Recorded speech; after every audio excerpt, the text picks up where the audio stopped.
guys, it's Connie, you know that, and I just wanted to say hi. This is Leon Woolsey.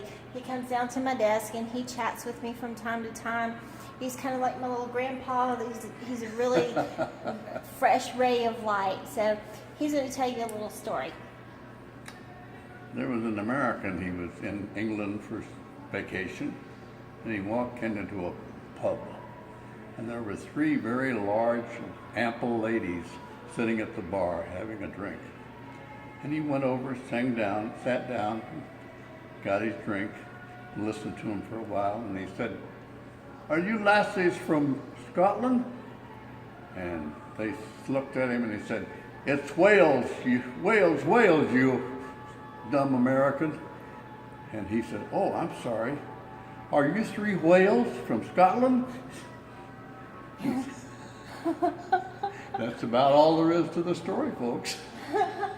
Okay, tell us some more about you. Are you a veteran? I'm a veteran, yes. I had a little journey in Korea, and I slept in a tent at 40 below zero.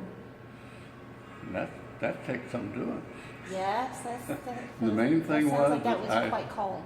Huh? It was cold, right? Very cold, very cold. And the main thing was that I came back. That was the most important thing. So that was in Korea, you said? Korean War in 1950. Wow. Yeah. Tell us some more about your life. Where did you grow up? I was born and I grew up in Kansas City, Missouri. Kansas City, Missouri. And What kind of work did you do? I was with the telephone company. I started out as a technician and so forth, and ended up as an engineering manager. How old were you when you went into the service? And what branch was it? I went into the service, I think, at 18, and I came out and I had a year in Japan, and it's just like a year's vacation. I was assigned to what they called Gunsebu, which is military government, and it was an American group, of course. And I stayed there for a year, and it was just like a vacation. We had houseboys, we had cooks. It was like living in a hotel for a year. But when I got back to the States, and I went back to my regular job, and along came the Korean War.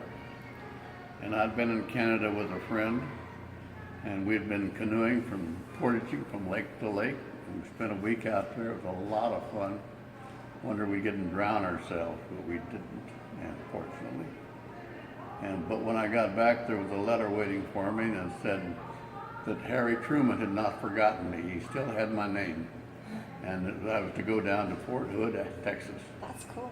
Yeah, I went to Fort Hood, Texas, and we played games for about a month and a half, throwing grenades and crawling under wire levels like that with machine gun bullets going over our heads. That was just for the fun of it, you know. But finally ended up on a generalship going to Japan. And what do you want me to do? Go ahead, keep talking. Keep talking. And anyway, when I got to quietly. in Japan, they took me off of the pipeline and sent me to Korea, and I ended up in North Korea and stayed there for about 3 weeks before we got taken out of there on a ship back to South Korea. Wow. And so I spent another 6 months or so in South Korea, and maybe a little longer than that, and finally they sent me back home about September. So that was my short story of Korea. But it was cold, and I tell you, but I was lucky. I slept in a tent. Some of these guys had to sleep out in the open, in the foxholes and things like that. I don't know how they ever stood it. Wow. Yeah. Well, God bless you, and thank you for your service to You're our most country. welcome, Connie. And we just wanted to say Merry Christmas, Facebook. Merry Christmas to you all out there. Whoever you are. Whoever you are, wherever you are. Be good. Stay awesome. Okay. I can't ever get this thing to stop.